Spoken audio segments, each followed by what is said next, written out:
Ampere से कोई related problem है, यानी एम्पियर को कंट्रोल करेगा ये पूरा का पूरा कार्ड। दूसरा जो है ये चार्जिंग एलईडी है या चार्जिंग स्टेटस का जो शो करने वाला एलईडी है वो भी ये कंट्रोल करता है। चार्जर को ऑन करना यानी ओसिलेटर विभाग को ऑन करना इसका काम है, और चार्जिंग फुल होने के बाद कटअप करना भी इसका काम है।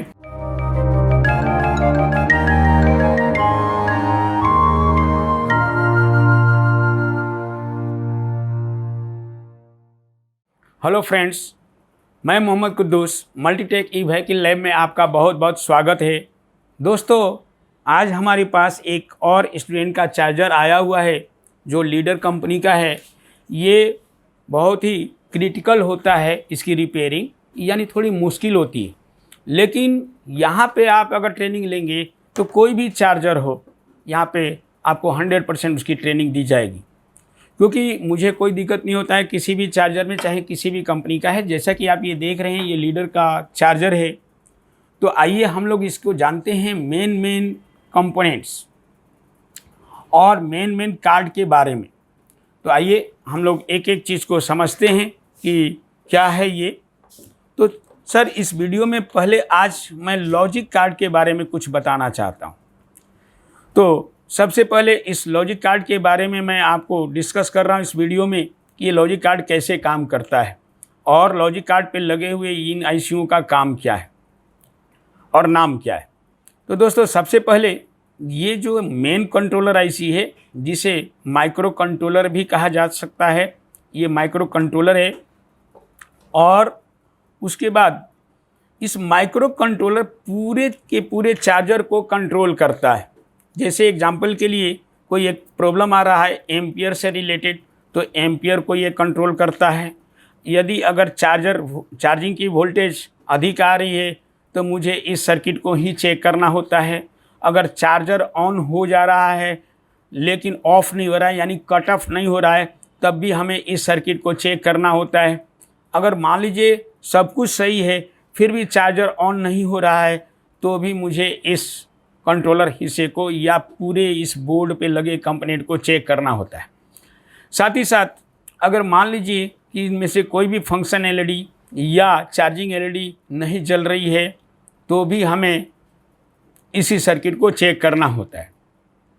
अगर हम चार्जर को एसी वोल्टेज देते हैं लेकिन एसी सेंसिंग नहीं कर रहा है, तो भी हम इसी सर्किट को चेक करते हैं। यानी इससे बहुत सारी प्रॉब्लम आती है। आप लोगों को पहले तो ये मालूम होना चाहिए कि किस सेक्शन का ये प्रॉब्लम है। जब तक आपको प्रॉब्लम नहीं मालूम तो आप इस पूरे बोर्ड में एक एक कंपोनेंट आप चेक करना चालू करेंगे। इससे क्या होता है कि आपका टाइम खराब होता है। टाइम, कहते हैं कि टाइम इज ए मनी, यानी अगर आप टाइम बचाएंगे तो ही पैसा कमाएंगे। इसलिए मैं आज इस वीडियो में मैं केवल इसी के बारे में डिस्कस कर रहा हूँ कि आप इसमें कौन कौन से प्रॉब्लम को सॉल्व कर सकते हैं। तो जैसा कि मैंने कुछ तो बता दिया, अब ये सब कुछ कैसे होता है, इस कार्ड को कितनी वोल्टेज मिलती है, कहाँ से मिलती है, और ये ऑप्टो कपलर का क्या काम है, इन आईसीयू का क्या काम है। तो दोस्तों, सबसे पहले मैं बताना चाहूँगा कि कोई भी चार्जर है तो चार्जर के लॉजिक कार्ड पे जो सप्लाई आती है वो या तो 3.3 वोल्ट की होती है या फिर 5 वोल्ट। ये दो ही में से कोई एक वोल्टेज इस पर आ रहा होता है। तो जैसे कि इस पर हमें 5 वोल्ट की सप्लाई आ रही है, लेकिन किसी किसी चार्जर में 3.3 वोल्ट की भी सप्लाई आती है। जब इसे सप्लाई दिया जाता है तो ये आईसी के सप्लाई पिन पे ये पहुंच जाती है। तो दोस्तों, यहाँ पे सवाल ही उठता है कि आप कैसे पता करेंगे कि कौन सी सप्लाई पिन है, कौन सी पिन ग्राउंड होती है, कौन सा पिन से कौन सा सिग्नल आता है, उस सिग्नल का नाम क्या है, उसका काम क्या है। ये सारी जानकारी आपको हम लोग यहाँ पे बच्चों को एक एक पॉइंट पर एक एक चीज़ के डिटेल्स के बारे में हम सर्किट डायग्राम के थ्रू भी, प्रैक्टिकल भी, एस्टिमेटिक डायग्राम के थ्रू भी हम बच्चों को बताते हैं। क्योंकि इसमें बहुत सारे सिग्नल आउट होते हैं। जैसे कि इसमें से मैंने आपको बताया कि जब यहाँ से सिग्नल आउट होगा तब जाके ये एलईडी जलती है। अब ये एलईडी ये दो तरह से जलाई जाती है। एक तो इस पर क्या आता है, हाई और लो सिग्नल, यानी एक तरह से क्लॉक मान सकते हैं। क्लॉक की तरह हाई लो सिग्नल आता है जिसके कारण ये एलईडी जलती है।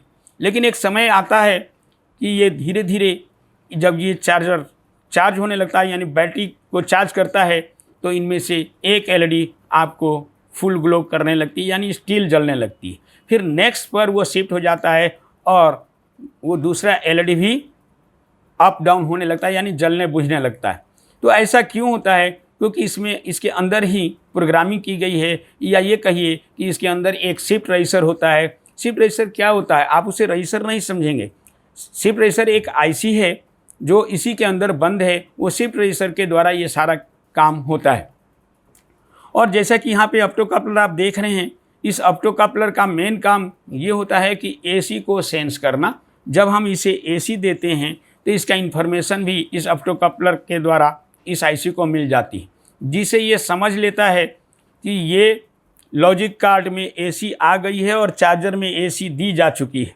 हालांकि यहाँ पे दोस्तों मैं बताना चाहूँगा, एसी का सिग्नल आता है, वोल्टेज नहीं होता है। अब धीरे धीरे जब ये बैटरी फुल चार्ज होने लगती है तो ये एलईडी लास्ट वाली यानी 100% वाले एलईडी जल जाती है, जिसे ये चार्जिंग वोल्टेज निकालने के लिए जो सिग्नल यहाँ से भेजा जाता है, जो कि ये सिग्नल निकल करके इस कार्ड में पहुँचता है। जैसा कि आप ये देख रहे हैं, तो इस कार्ड में पहुँचता है तो चार्जिंग ऑन भी हो जाती है और एक लिमिट होता है इसका वोल्टेज का। तो जब इस ऑसिलेटर विभाग में वो सिग्नल हाई कर देता है या लो कर देता है, ये दोनों मेथड चलता है कि जो एनेबलिंग सिग्नल है, वो एनेबलिंग सिग्नल जब इस आईसी को मिलती है तो ये चालू कर देता है, और डिसेबलिंग सिग्नल मिलता है तो ये चार्जर को ऑफ कर देता है। ये एनेबल क्या होता है, डिसेबल क्या होता है, ये समझने के लिए आप हमारे यहाँ डेमो क्लास ले सकते हैं दोस्त। तो ये आपको पूरा का पूरा एरिया क्या क्या कंट्रोल करता है, एक बार फिर से रिपीट कर दूं। जैसे कि एम्पियर से कोई रिलेटेड प्रॉब्लम है, यानी एम्पियर को कंट्रोल करेगा ये पूरा का पूरा कार्ड।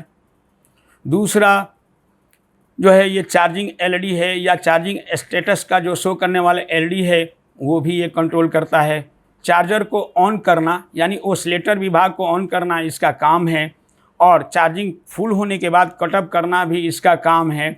उसके बाद जो है अगर कोई प्रोटेक्शन के लिए लगा हुआ है, जैसे टेम्परेचर वगैरह, टेम्परेचर को कंट्रोल करने के लिए भी, क्योंकि अगर मान लीजिए मॉसफेट वगैरह ये अगर गर्म होता है तो देखिए इसके लिए एक थर्मिस्टर लगा हुआ है, तो अगर ये ओवर गर्म होता है तो इसकी भी सेंसिंग पावर आपको इस कार्ड के द्वारा कंट्रोल किया जाता है।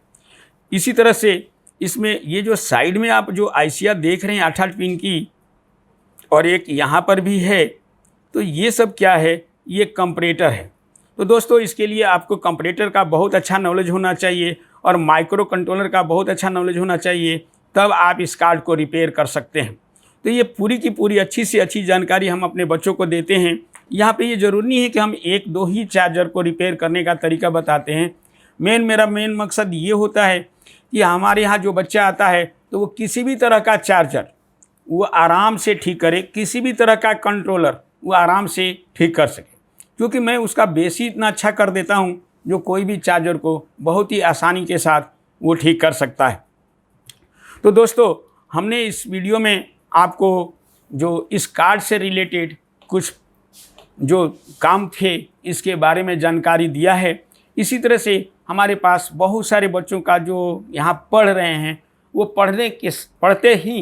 पढ़ने के समय ही वो काम करना सीख जाते हैं। साथ ही साथ वो आप अपने दोस्त या मित्र से कोई भी चार्जर ले आते हैं और यहाँ से खुद ठीक करते हैं। मैं उसमें थोड़ा बहुत हेल्प कर देता हूँ, और जो उनसे नहीं होता तो मैं खुद ही बैठ के उनके सामने ही ठीक कर देता हूँ, जिससे क्या होता है कि वो आसानी से वो कुछ न कुछ पैसा कमा सकते हैं। कहने का मतलब ये है कि आप हमारे यहाँ जो अब ज्वाइन करेंगे तो आप पढ़ते के समय ही आप कमा सकते हैं।